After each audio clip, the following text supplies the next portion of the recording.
Ishikawa, and I'd like to thank the Center for Bioengineering and Innovation. As she stated, I'll be talking about something known as platelet rich plasma and its use for wound healing. What you'll see here is a brief outline of my talk. I'm going to give just a background on platelet rich plasma, some of the initial developments of it.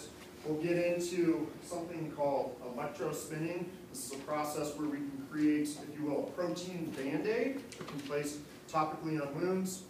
From there, we'll go on to the clinical relevance of these protein band-aids and then the combination thereof with platelet-rich plasma. And then we'll talk about an in vitro scratch assay that I used to test the validity of my PRP. And I'll discuss my future directions, which include a preclinical surgical model. And from there, we'll talk about how I plan to implement this into human clinical trials. So first, let's get a background on platelet-rich plasma. I'd like to explore some of the current clinical standards in wound care. And just to make everybody aware, the next image that you're going to see is a compilation of some pretty grotesque wounds, both acute and chronic wounds. So if you have a weak stomach, you may want to take a look away from this. So here what you can see, and I'll dim the lights, is a number of both acute and chronic wounds. On the lower right here, you're taking a look at a third and fourth degree infant. Most of the body has been covered. On the upper right, you can see a diabetic foot ulcer. This is common with diabetic patients with diabetic polyneuropathy that becomes really unmanageable. This often leads to amputation. Below that, you'll see a surgical incision. If we move over here to the upper left, that's a staph infection, followed by a number of diabetic ulcers. In the middle, lower portion in the middle here, you'll see a compound fracture. These are pretty scary because if we can get an infectious agent in there, it leads to osteomyelitis, infection of the bone. From there, we could, in worst case scenario, lead to amputation. Above that, you'll see sort of an oral lesion and then gangrenous or necrotic tissue in the first and second digits, which is often going to lead to amputation as well. Now, all of these have something in common. What do they have in common? How we treat them. Right? The current practice in wound care and treatment of these wounds has not changed too much in the last 100 years. It's going to begin with identifying the etiologic agent, the cause of that wound, where the wound lies, and then some of the infectious agents in that wound bed. From there, we're going to go ahead and clean the wound. This can include a saline rinse, it can include surgical debridement, where you go in and literally remove the necrotic tissue from that wound bed. After you've cleaned out the wound, you will go through a gauze packing or a dressing. This can include just gauze and wrap with a Vaseline cover, a tegaderm, which is another form of just a covering, a band-aid, if you will, a special type that we can cover these wounds. In some cases, we can use what is known as a wound vac. I see a number of individuals in the room that are some preclinical students at the community college. These wound vacs, what they do is they create a negative pressure seal around the wound bed, and then it removes the exudate, the pus, and it recruits new blood to that area, which expedites in the wound healing response. In some cases, we'll have to revascularize the tissue, and this involves an angioplasty surgery where you go through and literally bust through blocked vessels. Oftentimes we see this in diabetic patients. Once we've cleaned the wound, we've dressed the wound, in most cases we will be giving them antibiotics. This can include oral antibiotics or IV antibiotics, depending on the severity of the infection and how fast we need to treat. Followed by education to the patients on wound sterility, keeping that wound clean, and then oftentimes you'll see home wound care as well. Now, this next image here, these are all great practices, but this is an image from that compilation. Notice here that you're seeing a diabetic ulcer. And this diabetic ulcer just above it, what are we missing? The big toe, right? So these are great practices, but there are limitations to these practices. In this case, we're seeing a chronic type of infection that is reoccurrent. It continually comes back, and we have issues closing this type of wound. In this case, if we can't get it closed, could lead to further amputation. Now, what if we could not only use those methods, but what if we could harness them? What if we could harness the power of platelets? And what is a platelet? So let's go ahead and take a look at some anatomy of a platelet and then an overview of the wound healing process. A platelet, also known as a thrombocyte or a clot cell, is an anucleated circulatory cell we see in our whole blood. On average, they have about a week lifespan, and when they are broken down, it's done so by the spleen and liver by phagocytic cells. The synthesis of platelets occurs in the bone marrow. We see this differentiation pathway from a hemocytoblast. It's a type of stem cell that goes through a differentiation pathway into a megakaryocyte. This is under hormonal control by something called thrombopoietin, or TPO. These platelets then fragment or break off that megakaryocyte. And on average, we see about 100 billion of these platelets produced daily. That's the norm. So, large amount of them produced every day. Now here, you can see this differentiation pathway.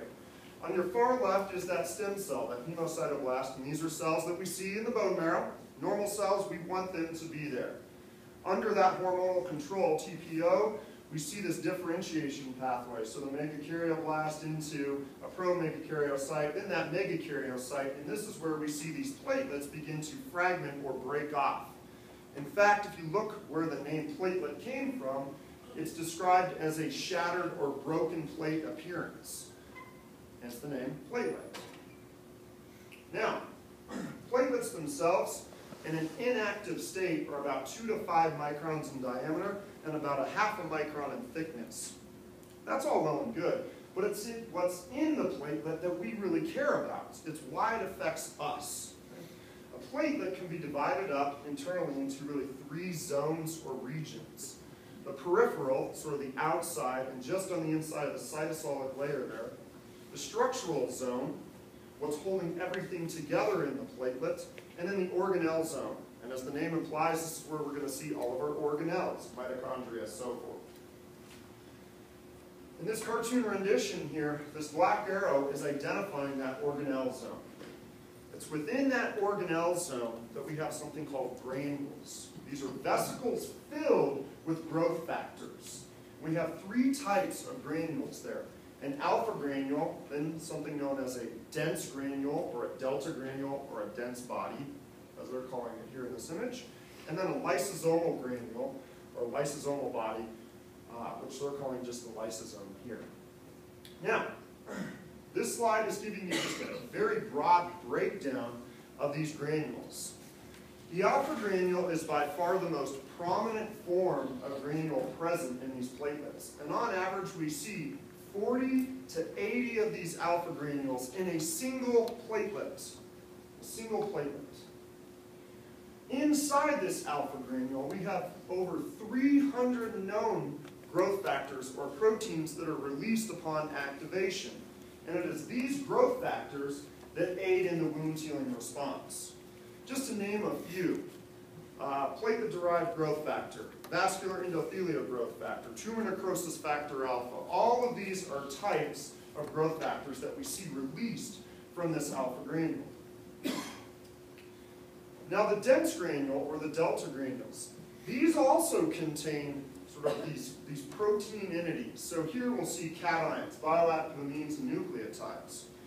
What you might see released here is something called ADP, adenosine diphosphate. ADP is also very important in the wound healing response as it activates these platelets, initiating coagulation and then subsequently growth factor release. So it's this big sort of growth factor chemical soup, if you will, all coming from these vesicles, these granules. Okay? Lastly, we have the lambda granules, or the lysosomal granules.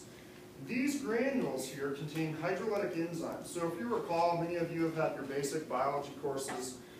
The lysosome, it helps assist in breaking down metabolic waste. Same thing here in a platelet. Okay? Now, this is an overview of the wound healing process. If we get a cut, this is what the cut is going to go through.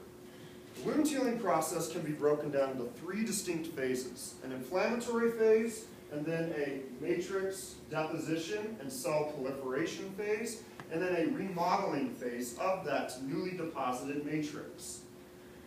We can zoom in on the inflammatory phase. It is within this phase that we see these platelets become active and those platelets begin to release all those growth factors that aid in that wound healing response, which that yellow arrow is denoting. Now, let's go ahead and delve into sort of the development of PRP and some of the current clinical usages of it. Robert Marks, Dr. Marks, he was actually a dentist, and he's sort of the founding father, if you will, of platelet rich plasma or platelet rich solutions. He coined the definition. Platelet rich plasma is just that. It is a volume of autologous plasma that has a platelet concentration above baseline. Simply stating, if we concentrate the number of platelets and compare that to the same volume of whole blood, that's platelet rich plasma. Very simplistic definition, but has great clinical promise. When we look at platelet-rich plasma, it's actually a subtype of platelet-rich solutions. There are two prominent forms of these platelet-rich solutions. Something called the platelet-rich plasma. This was an aqueous, inactive form of the platelet-rich solution. So here, this picture is showing you in a sort of aqueous state. And then there is an activated form of these platelet-rich solutions known as a platelet gel, essentially a blood clot. So you've activated these platelets have released the growth factors, they've aggregated together just like you would see in a blood clot, and that's what this image is indicating here, an activated platelet gel. Now there are many sort of cousins of these platelet-rich solutions that are out in sort of the sporting world. Right? There's something called orthokine, regenokine, and then some of these combination therapies that include platelet-rich solutions, stem cells, increased concentrations of white blood cells. These are all sort of derivatives that come from that same idea of creating platelet-rich plasma. So in this image, this is just kind of a synopsis, if you will. So we probably all know who these two individuals here, even if you're not a sporting fan, you've probably heard of Kobe Bryant and Alex Rodriguez. These are two individuals that have made this very mainstream in the pro sporting world. And a lot of the times you will get misrepresentation of what they actually had treated. If you go on any of the sporting articles, they'll say, oh, they had a platelet-rich plasma injection. And in fact, that is not true. They had what they call an orthokine injection or a regenokine. There are two very distinct processes to create this. So here, this is just walking you through very broadly. But you're going to take whole blood, you're going to take that whole blood, and then you are going to spin it down, separating just the plasma layer. From there, in that plasma layer, there is a natural anti-inflammatory protein agent, IRAP. That IRAP, it is then injected along with the plasma into these joints, reducing the inflammation there, that reduces pain, and subsequently that inflammatory process. So we're not really injecting platelets into those synovial joints. When we look at platelet-rich plasma, in fact, we are injecting portions of the plasma. That's going to include the same thing, admittedly so, but also the platelets and all of the growth factors that are in those platelets. So two very distinct treatments here that are oftentimes confused. Now the creation of platelet-rich plasma is actually quite simplistic. And it really includes three main steps. First, you're going to need to collect whole blood in an aseptic manner.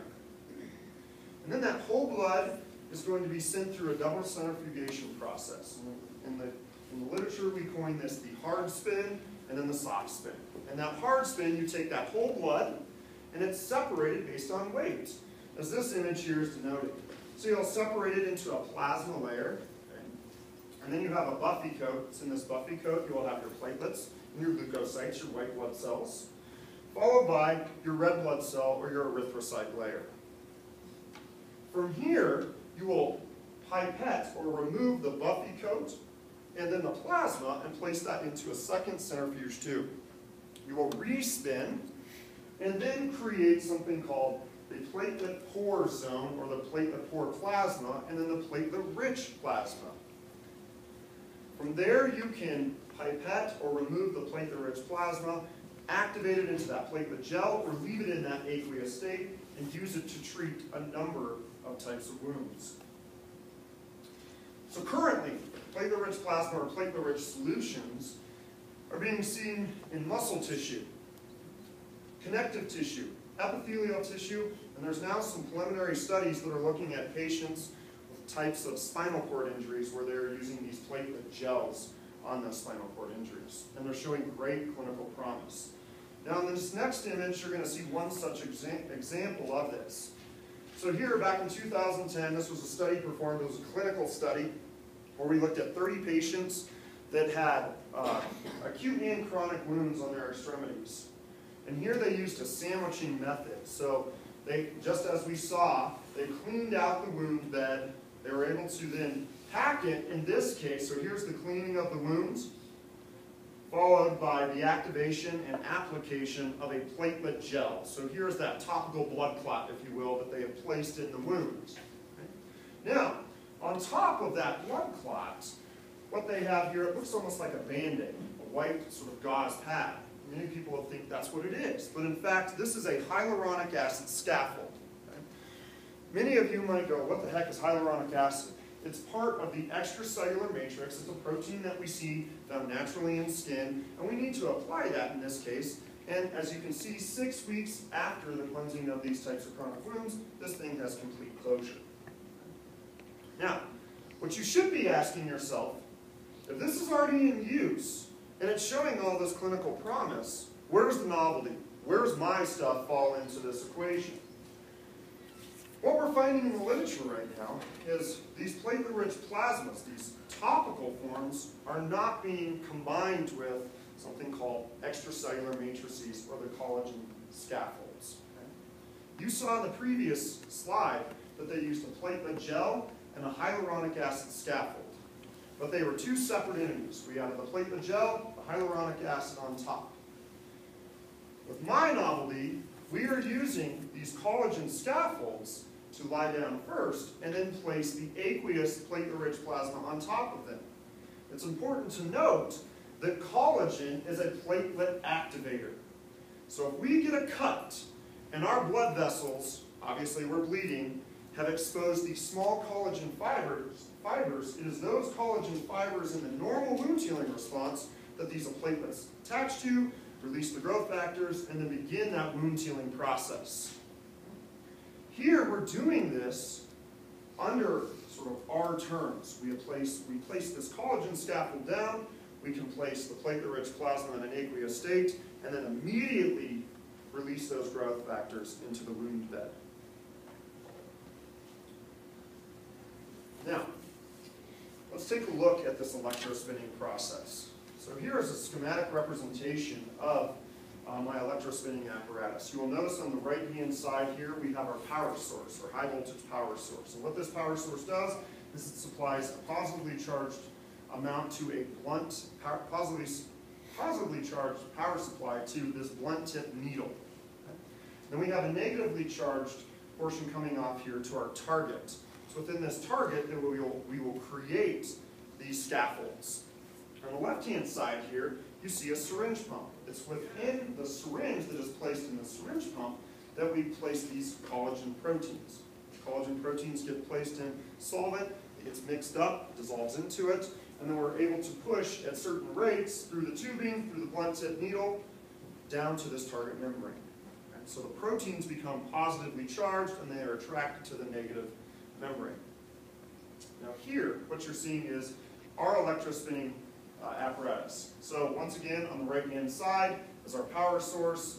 On the left, this is your syringe pump. You'll then see this black box here. This is going to be your target. B is representing that blunt tip needle. And then you see an acrylic box. This is just an encasement of the electrospinning field. Now I have a small video to show you. What you're going to see in this video, it's almost going to look like spider webs that are moving down towards this target. Okay? And these are those positively charged proteins that are being spun or sprayed down to this negative target. So here you go, spraying down.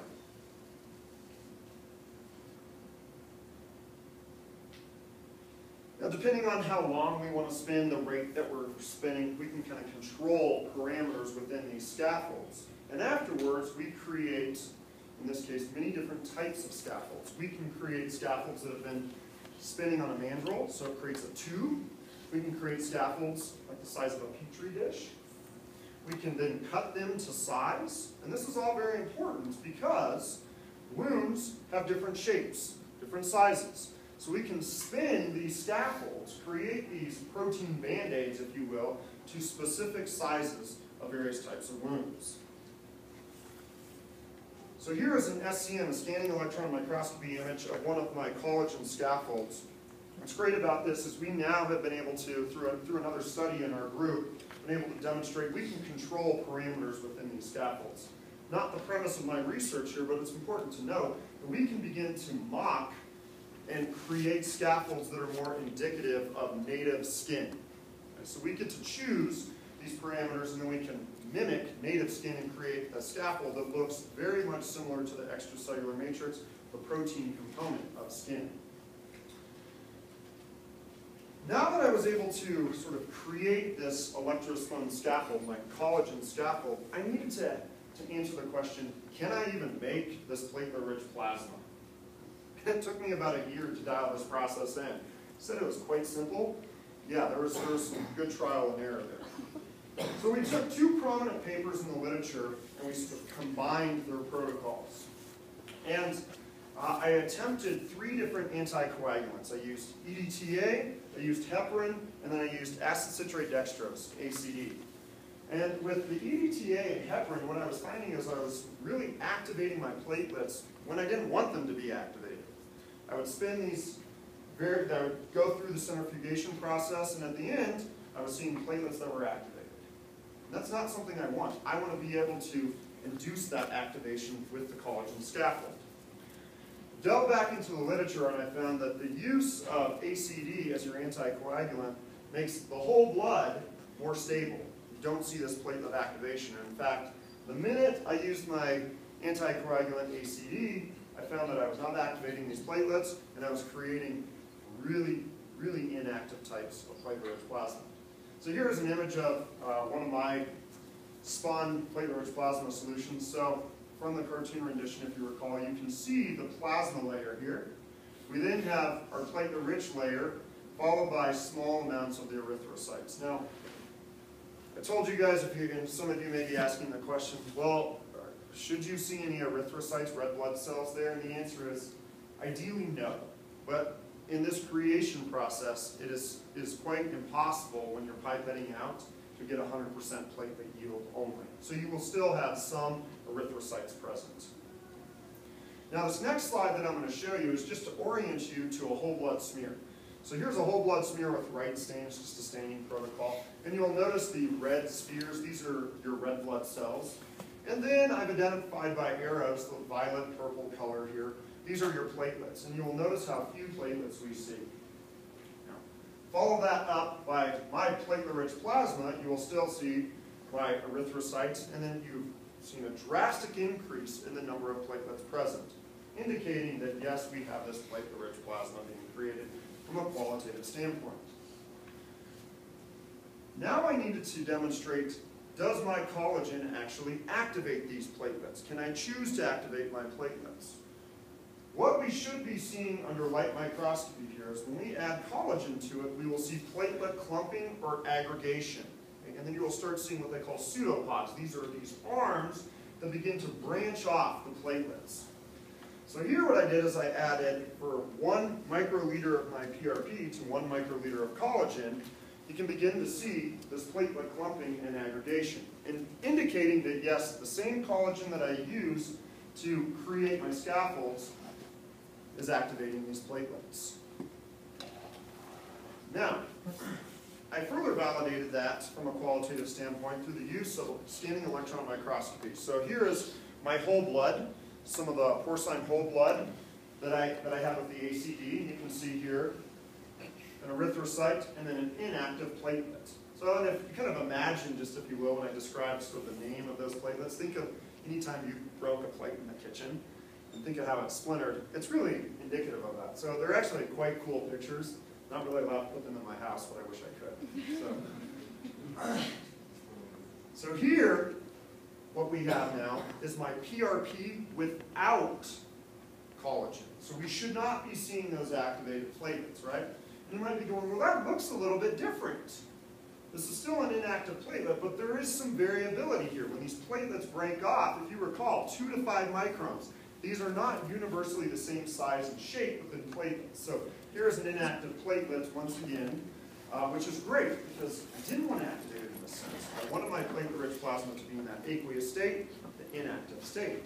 Now, this next slide that you're going to see is my collagen scaffold. So this is the electrospun scaffold that I added my platelet-rich plasma to. And what you're seeing here are the platelet aggregates. So the platelets are clumping together, as you can see in the upper right-hand corner. And then we begin to see the pseudopods, the long arms that are branching out from these platelets. And here you can see many different pseudopods, and I've identified one coming off of this platelet. And in fact, platelets, when they become activated, they take on a different morphologic shape. They go from this 2 to 5 microns in diameter, and they begin to kind of stretch out. Okay? For those of you that may have had A and P, they kind of take on a mature bone cell. So they really look more like a bone cell. I know a lot of people in here have had that, so that's why I just gave it. Now this is one of my, sometimes in science, you can't just be good, you got to be lucky, right? This is one of these lucky finds that I had. Okay? We zoomed in at 82,000 times magnification just to see, hey, what's it going to look like?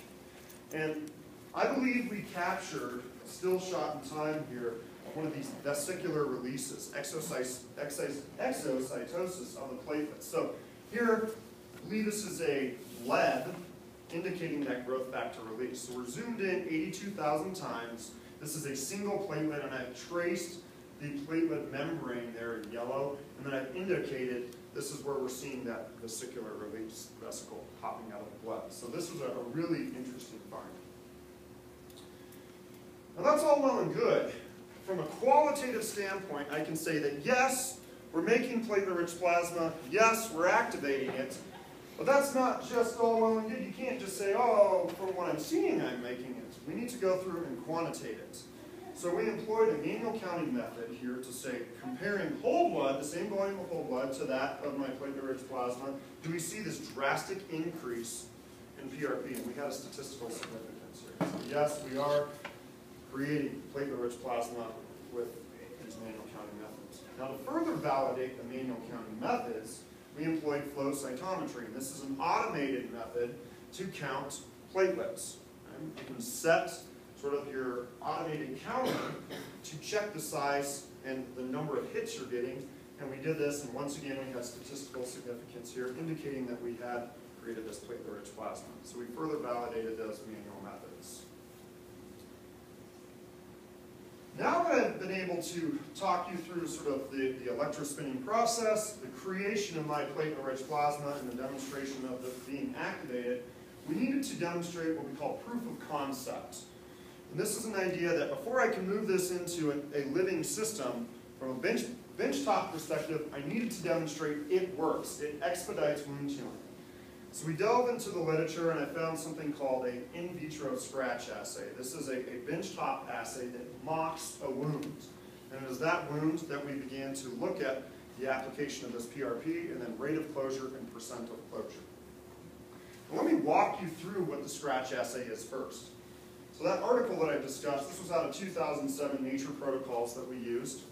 And here you can see a biosafety cabinet. It's within this biosafety cabinet that I cultured in a T25 flask, dermal fibroblasts. Dermal fibroblasts, for those of you that may not know, these are skin cells. Right? We see them naturally in the skin. We want to see them, so we thought this is a great skin cell line to use as our scratch assay. We then subcultured, I then subcultured into a 6-well plate. And in that 6-well plate, I grew these fibroblasts to 100% confluency. And 100% confluency means when you look at this image, it's filled 100% with healthy fibroblasts. So you can see here that you see small cells, and they begin to take on these sort of broad sheets. They're moving in all directions. And this is indicating that confluency. From there, I took a sterile pipette tip, sterile pipette tip, and I was able to go through and scratch a single line down each of these 6-well plates. And in this image, what you're seeing on the left and right hand side, that yellow margin, that is the wound border, if you will, the scratch assay border. And in the middle, the yellow arrow is indicating where we no longer have the cells. This is now our wound bed. And on average, we saw about 1 millimeter in thickness there with these scratch assays. Now, initially I applied this PRP to these scratch assays, and we had a problem. We coagulated. Uh-oh, this isn't something we wanted to see. Why would that matter? When placed on light microscopy to actually see the scratch, you couldn't shine light through it, nor could you see the scratch or the cells present. So there was no way to assess whether your platelet rich plasma was working.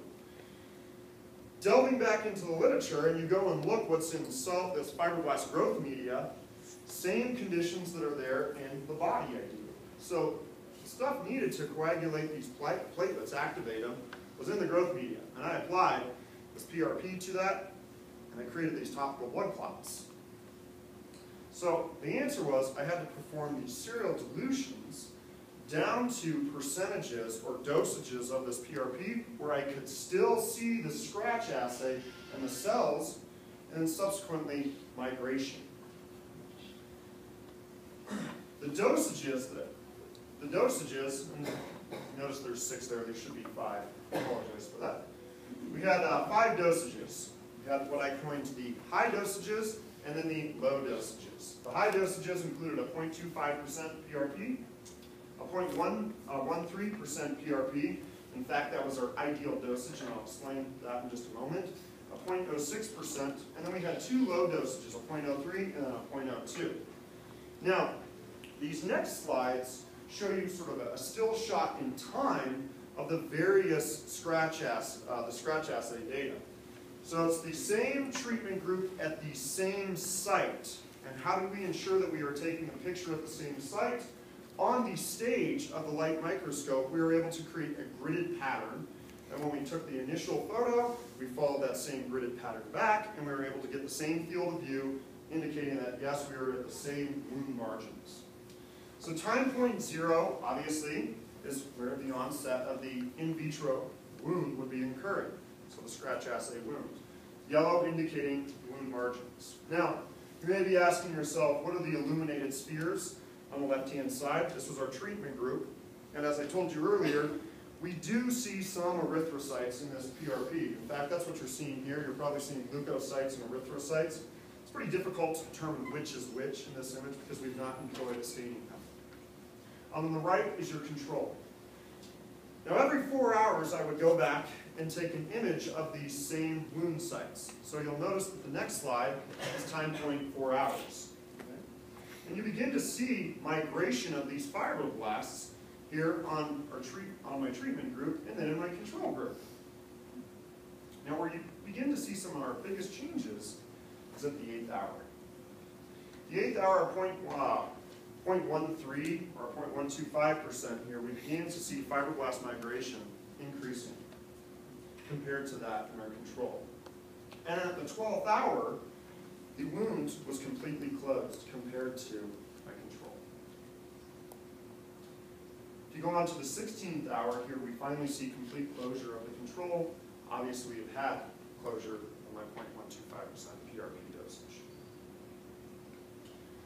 Now this graph is indicating our different treatment groups compared to our control and the rate of closure. This is in millimeters per hour. And as you can see here, the 0.13 or the 0.125% outcompeted all of our other groups. And we actually got 3 statistical groupings of this. Now if we go on, we can look at the percent closure, the percent wound closure within these treatment groups at these time points. So here obviously at 0, we would have 0% closure across the board, which is why it's not reported. So hour 4, on the left-hand side you see control, and we have our high dosages and then our low dosages. At hour 8, you can see the 0.13 or the 0.125. It's outcompeting all other dosages. And then if we move to the 12th hour, we see 100% closure with our 3 dosages, and then our smaller dosages are relatively similar to that of control. This is kind of indicating that we may be seeing a dose effect here, with our 0.125% or the 0.13 in the scratched assay. Now, what's next? So if we look at my in vitro studies, I've been able to create the PRP, I completed the anticoagulation study, I created the collagen scaffold, I'm able to quantify my PRP, I'm able to demonstrate that I can activate it, I have my coagulation assay with the scratch. I need to perform an ELISA, an enzyme-linked immunosorbent assay, looking at one of the growth factors there, one of the 400. So I've chosen VEGF. I'll explain why in just a moment. Once I've got data from the VEGF, I then am going to put this into a preclinical model, an in vivo skid mouse. This is a good first in vivo model that you can look at. But I needed this scratch assay data to validate and be able to move into this in vivo model. From that in vivo model, I'll perform histological assessment of the wound sites and then percent wound closure. Now that is ideally pending approval of my committee and defense of the dissertation. That would be the completion of my Ph.D. I am currently going through NAU Tech Transfer, and they've been pretty gracious in working with me to look at a way to then further these studies and commercialize the product and be able to use it in a clinical scenario, a human clinical scenario. So move it through phase 1 clinical trials, phase 2 clinical trials, and then ideally approve the product and be able to use it clinically to help patients. So here, my final in vitro study, as I stated, is going to include an ELISA. An ELISA is an assessment that can mark specific growth factors, and then you can use a plate reader to measure the luminescence or color, if you will, of these growth factors. And I've chosen VEGF. VEGF, vascular endothelial growth factor, is a very important growth factor that recruits blood vessels naturally to a wound bed that expedites in that wound healing process. Then I've got an overview of my mammalian surgical study. So I'll take a dermal punch, I'll apply these dermal punches to the dorsal side of a skid mouse. I will then undergo a 6-day study on euthanation. I will look at percent wound closure, and then I will compare this histological assessment, looking at reepithelialization, looking at new blood vessel growth, looking at potential extracellular matrix there with respect to certain proteins. Upon conclusion, there has been a number of collaborators in this project. Obviously, my committee and the Center for Bioengineering and Innovation. I'd like to thank my lab colleagues. This couldn't have been done without you. Flagstaff Medical Center, I'm working in collaboration with a couple of the physicians at FMC to make this project happen. Coconino Community College, seeing a number of the students here. And then I'm working with, as I stated, the NAU Tech Transfer Office, Leslie Cephas and Bill Growdy's office, and I'd like to thank my family. On that, do you have any questions?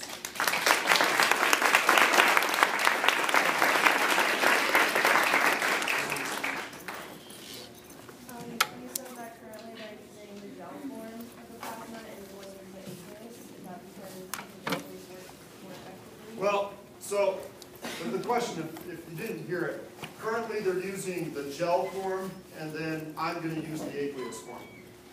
They are using both forms. And in fact, there's 3 physicians in town here that are using the aqueous form. Okay?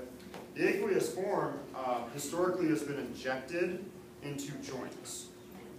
Now what they're not doing with that aqueous form is combining it with the collagen scaffolds on the wound bed. So that's the big difference. The gelatinous form, as you even saw in that one image, they're using that already, but it's already active. And one of the potential downsides with that is when you create that blood clot, the out-of-the-body blood clot, the ex vivo blood clot, if you will, you're trapping or encasing those growth factors in that clot, and even when you place it on that wound bed, you may not be getting the amount of growth factor that you need. Yes, sir? Does the PRP have to be derived from the host, or does it universal donor? Really good question. So the question here is, we're talking about immune issues with PRP. If I go out and I pull blood from someone else, can I put it into me? And the answer is currently no. We will see immune rejection as a result of it. There's specialized proteins in our cells that recognize, hey, that's not me. It's called an MH incompatibility issue, and we go, that's not my cell. Boom, I'm going to attack it. So it's not the same realm, but think about receiving a blood transfusion from someone that doesn't have your own blood type. So that could be pretty bad, right?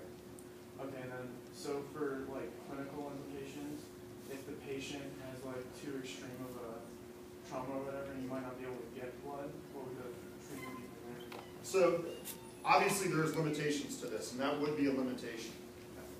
I have reached out to the DoD, Department of Defense, to actually look at this. And some of the major feedback that I got from them was, look, this is a great technology, but in a battlefield sort of scenario, we have massive blood loss that we could see. The other downside to this, which I didn't talk about too much, if you look at the creation of platelet-rich plasma, you only get about 1/10 of that of what's in whole blood. So even if I pull out X amount of whole blood, I'm only going to get 1/10 of what you pulled out. So you're yielding a really small quantity. So there is that limitation, and there is that hurdle that we definitely have to overcome.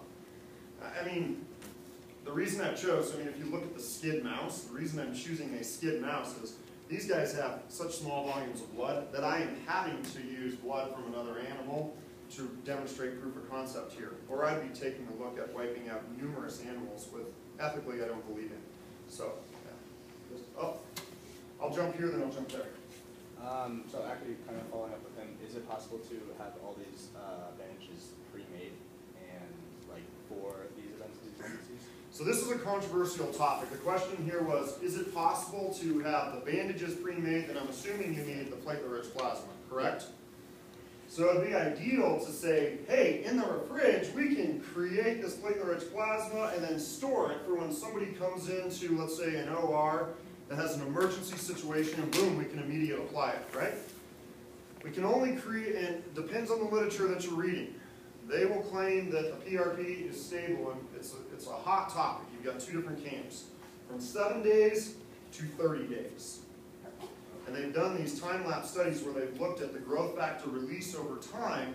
Biochemists have done this, and what they have found is the growth factor release, obviously, immediate activation, you're going to see lots of it. But over days, you're going to see these proteins changing shape, ultimately having a different function. I just wanted a little clarification on your values. The control, would that be the normal concentration of platelets in a below 0.02, 0.03, 0.13, that's less than 1% increase in the concentration of platelets? Just wondering what's the scale, I guess, on the amount that you concentrated it? Oh, so okay, now I'm getting, for the in vitro? Yeah. Yes, okay, so when I created the platelet-rich plasma, I spun it to 100% concentration. Okay. That 100%, then I diluted from there. Okay. So the 0.12 that gave you the best results was from 100% diluted down? Yes, yes, and as I Is said, that over a natural? that's actually, in fact, we were having that question right before this, because when you look at, and can I just draw an image to help denote this? So here would be sort of one tube, and within this tube, you would have your erythrocytes, so this would be your RBC layer, then you'd have your PRP layer, and then your plasma. Your whole blood, because I have not centrifuged it, would just be whole blood. So the platelets here are circulating everywhere. I've concentrated 100% of them here. Now, in short, I can't tell you exactly what my platelet count is at that 1.25% compared to whole blood just yet. And it's something that we're looking at, okay?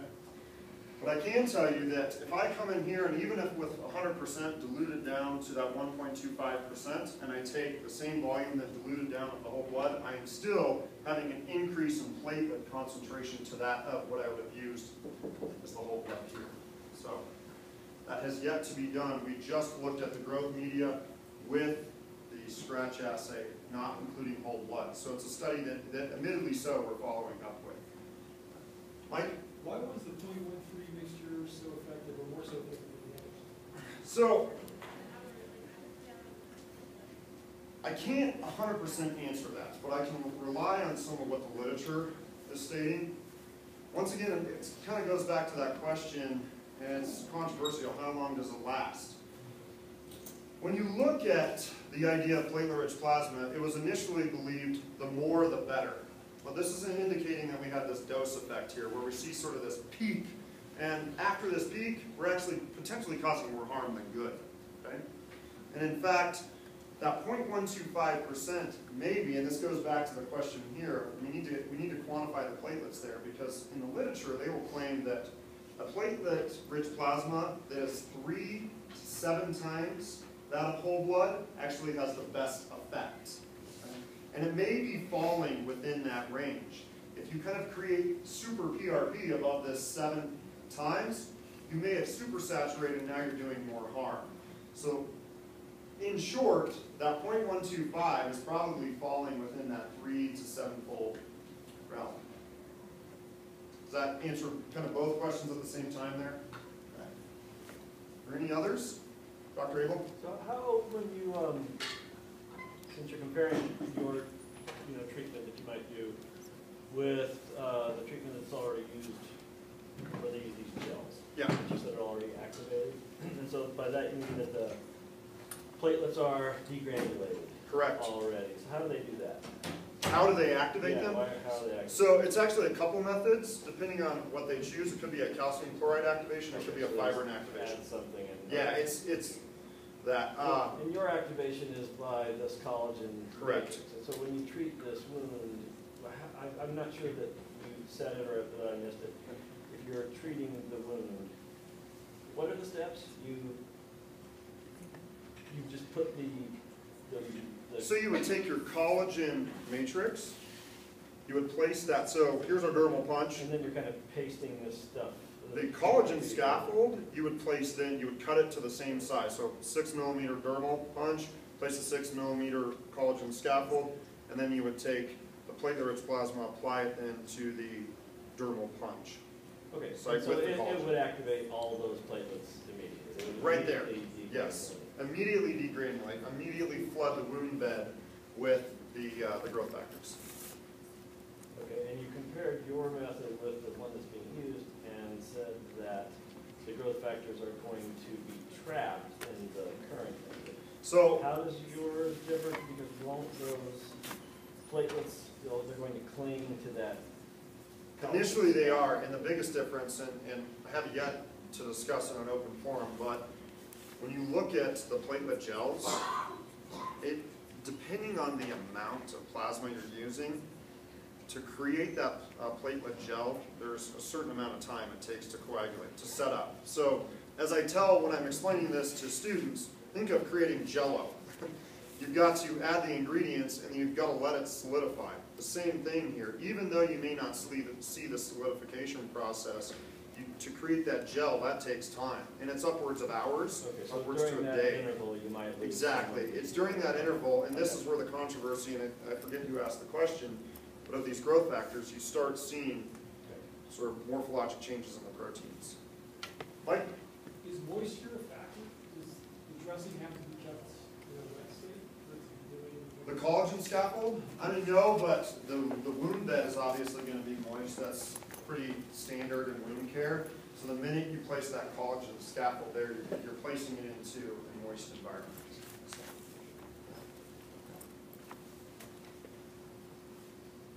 Any other questions?